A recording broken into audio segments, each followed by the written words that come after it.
කියන එක. ඉතින් අද දවසේ මේ දවස් වහන්සේට බාර කළ ස්වාමීන් අපේ වහන්සේගේ වචනේ පොඩ්ඩක් අද මෙනෙහි කරන්න යන ස්වාමීන් වහන්සේගේ භාෂාවෙන් සුද්ධාත්මයන් වහන්සේ අපට මඟ පෙන්වන ස්වාමීන්. ආමේන්. මේකද කරන්නේ? ඔව් කරන්න කියලා දෙන්න සිස්ටර්. දැන් අපිට දෙවියන් වහන්සේ තමයි අපි අපේ උප්පත්ති පොතේ බයිබලයේ උප්පත්ති කොටසේ මුලින්ම කියන්නේ මේ ලෝකයේ ආසත් පොළවත් සියලු ගංගා ඇලදොල මහා පොළොව සියලු දේ මැව්වා කියලා නේ කියන්නේ. දෙවියන් වහන්සේ මවලා මිනිස්සුන් මැව්වා. මිනිස්සු මවලා ඊට පස්සේ සියලු මිනිස්සුන්ට ඉන්න පුළුවන් විදියට පරිසරය සකස් කරලා තමයි මිනිස්සු මැව්වේ. සියලු දේවල් කරේ දෙවියන් වහන්සේ. ඊපස්සේ බිරිඳ මැව්වා. බිරිඳ මවලා ඊට පස්සේ බිරිඳට මේ ඒ ආදම් ආයෙවට කිව්වා ගස් පෙන්නුවා මේ යහපත හා නපුර කියන ගස් පෙන්නුවා මේ ගස් වලින් එක ගහක් පෙන්නුවා කන්න එපා කියලා. ඊට පස්සේ බිරිඳේ පාපයට වැඩ මේ එපා කියපු දේ කරන්න ගිහිල්ලා බිරිඳේ දේ කරලි වෙලා පාපයට යන සාතන්ගේ මේ වීම යටතේ ඊට පස්සේ අපට එදා ඉඳලම අපට විවිධ ප්‍රශ්න ගැටලු ආවා. මොකද දෙවියන් වහන්සේට අපි කරු වීමේ ප්‍රතිඵලයක් විදිහට තමයි අපේ ප්‍රශ්න හැම දෙයක්ම ආවේ. ඒකට උත්තරයක් දෙන්න තමයි යේසුස් වහන්සේ මේ පොළොවට ආවේ. ඒ කියන්නේ දෙවියන් වහන්සේ එක ජාතික පුත්‍රය අපට මේ ලෝකෙට පහළ කරේ ප්‍රශ්න වලින් මිදෙන්න.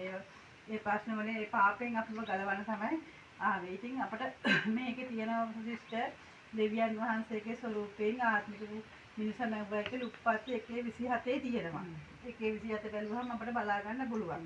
ඊළඟට අපිට සියලුම දේවල් වල ආධිපත්‍ය බාර කරා මිනිස්සුමවල මිනිස්සුන්ට මහ පොළොව පාලනය කරන්න ආධිපත්‍ය පැවරුවේ මේ මිනිස්සු දෙවියන් වහන්සේ විසින් තමයි සත්තු මැව්වා. සත්තුත් පාලනය කරන්න ආධිපත්‍ය පැවරුවේ අපිට තමයි. ඊට පස්සේ ඊළඟට එපාර අපි විවිධ දැන් කුරුල්ලෝ මැව්වට කුරුල්ලොන්ට ජීවත් වෙන අහස මැව්වා.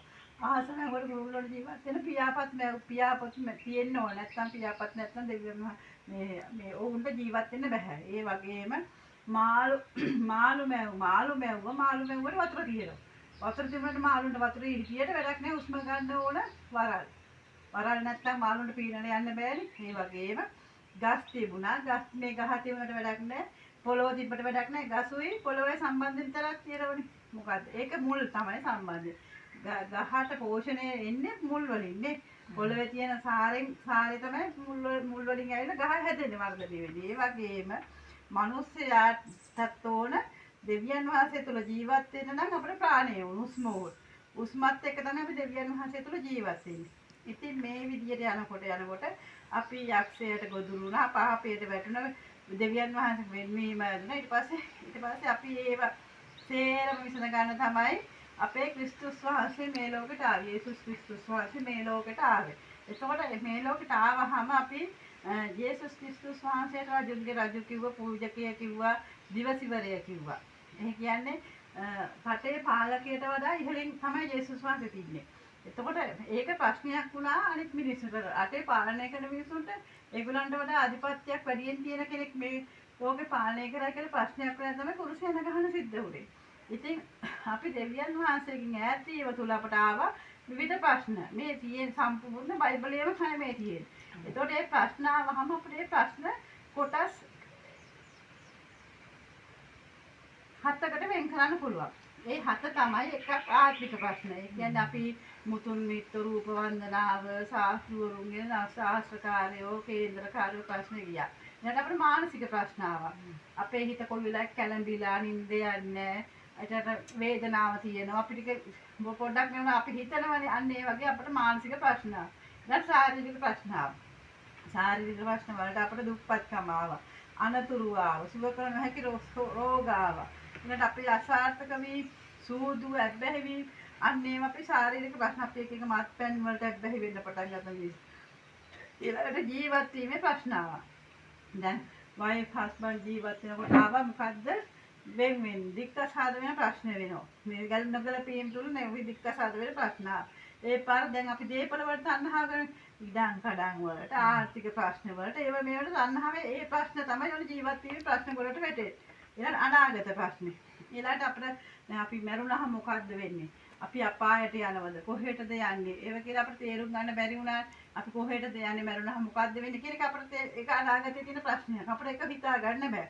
ඊළඟ පරම්පරාගත ප්‍රශ්න. අපේ පරම්පරාගත ප්‍රශ්න කියන්නේ අපේ මුතු මිත්තෝ ආදි කාලේ හිටපු කට්ටිය ඒ ආපු සම්ප්‍රදායික විදිහට ආපු දේවල් වලින් අපිට මිදෙන්න කැමති නෑ අපි සමහර දේවල්. ඒතකොට මේ මිදෙන්න අකමැති වීම තුළ අපිට එක විවිධ ප්‍රශ්න ආවා. එතකොට ඒ ප්‍රශ්න ගොඩකට අපි මැදි වෙලා තියෙනවා ජේසුස් වහන්සේ දෙවියන් වහන්සේන් තුල ඇත්වීම තුල. ඊළඟට අපි ඒ ප්‍රශ්න වලට මේ හැම කෙනාම විද්‍යාවෙන් විසඳුම් හේවුවා. විද්‍යාවෙන් විසඳුම් නෑ.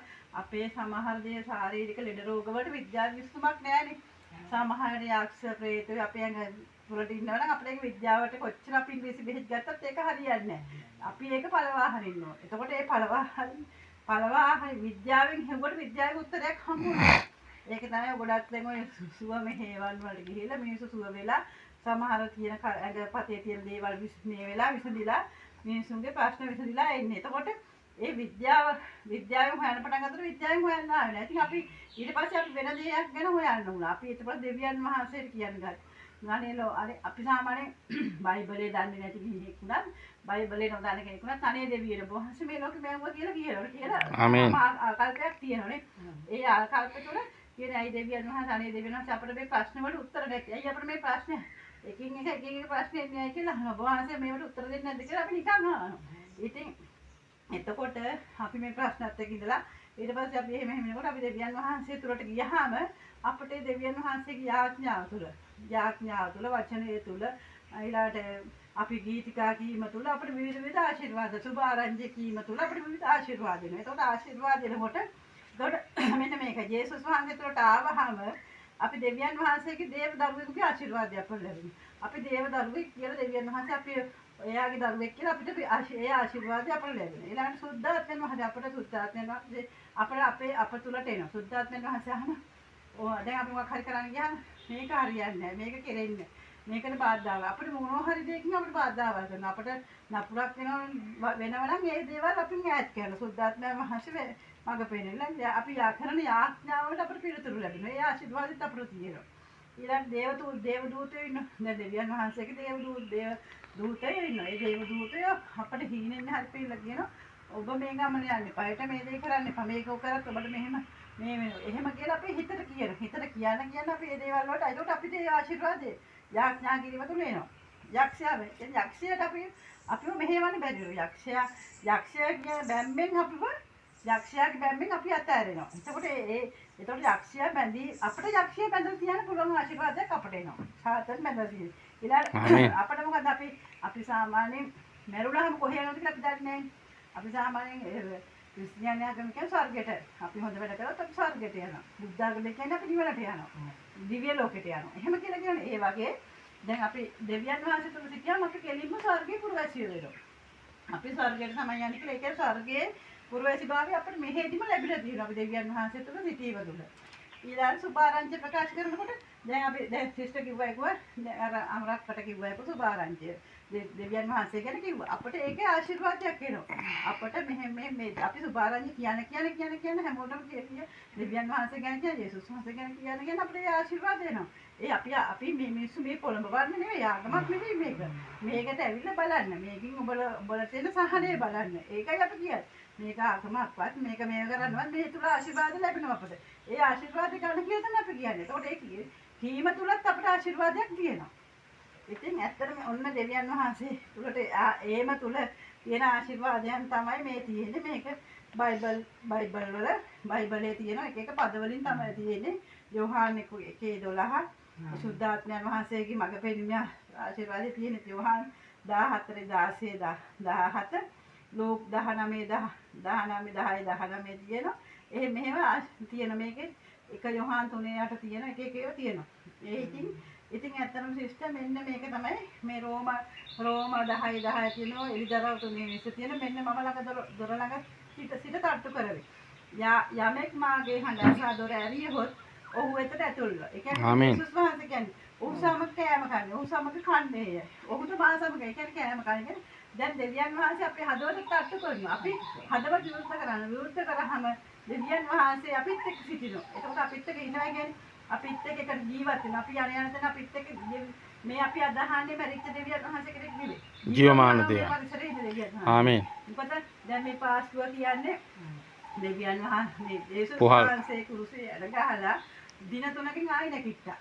ජීවමාන. Samil Jonita Sihirana Samida. ඊට පස්සේ මේ පරිසරයේ ජීවමානයි අපිත් එක්ක ඉන්නවා. අපි මැරිච්ච කෙනෙක් අදහන්නේ අපි ජීවමාන දෙවියන් වහන්සේ. අපි කියන්නේ අපේ දුක කියන්නේ අපි ජීවමාන දෙවියන් වහන්සේ. මේ පරිසරයේ දෙවියන් වහන්සේ. දෙවියනේ දෙවියනේ.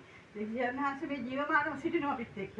අන්න ඒ අපි අදහන්නේ මැරිච්ච කෙනෙක් නෙවෙයි. අපි අදහන්නේ ජීවමාන කෙනෙක්. එතකොට අපිට එයා අපිත් එක්ක එන හැම දෙයකටම අපි එයා අපේ හදවතට අපි ලං කරගත්තොත් හදවතට කියන්නේ දොර ළඟට සිටි තට්ටු කරලා අපිට තට්ටු කරනවා. හදවත තට්ටු කරනවා. එතකොට අපේ හදවත යේසුස් වහන්සේ වෙනුවෙන් ඇරියොත් අපට අනිවාර්යයෙන් මේ ආශිර්වාද ලැබෙනවා. ඔය එතුමා අපිත් එක්ක ජීවත් වෙනවා. ආමේන්. ඒක තමයි මේකෙන් කියන්නේ සුභාරංචිය කියන්නේ. මේක සිස්ටර් මෙන්න මේක කියලා දෙන්න පුළුවන් නම් කට්ටියට සිස්ටර් දිනු.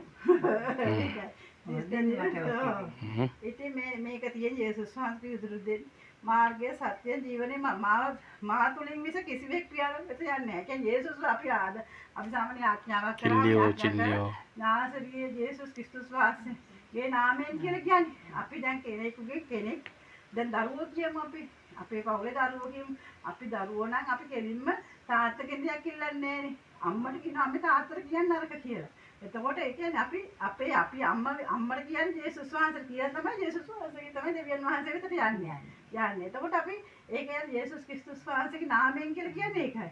අම්මගෙන් තමයි තාත්තට කියන්නේ. ආමේන්. ඒක කියන්නේ. ඉතින් මෙන්න මේ ආඥාව කියන සිස්ටර් පේනවද? දෙවියන් වහන්සේ මම පෞකාරී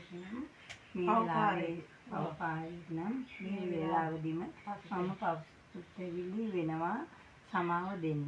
යේසුස් වහන්සේ කුරුසේ ලේ රොබරලා මරණය තුලින් යක්ෂයාගේ හිස පොඩි කළා. මාගේ සියලු පාපයන් වලට සමාව දීලා දෙවියන් වහන්සේ හමුවේ මාර්ගයේ උත්තර නිසා ස්තුතියි. දෙවියන් වහන්සේ සියලුම ප්‍රශ්නවලට විසඳීමයි මාගේ හදතුලට පැමිණ මා පාලනය කරමින් මඟ පෙන්වූ මානව මම යේසුස් වහන්සේ පිළිගත්තා. ආමේන්. මේ සුභ ආරංචිය නොදන්නාට කියන්න උදව් කළ මැනවින් ක්‍රිස්තුස් යේසුස් වහන්සේගේ නාමයෙන් ආමේන්. ආමේන්. ආමේන්. ඔබ තියාගන්න සිස්ටර්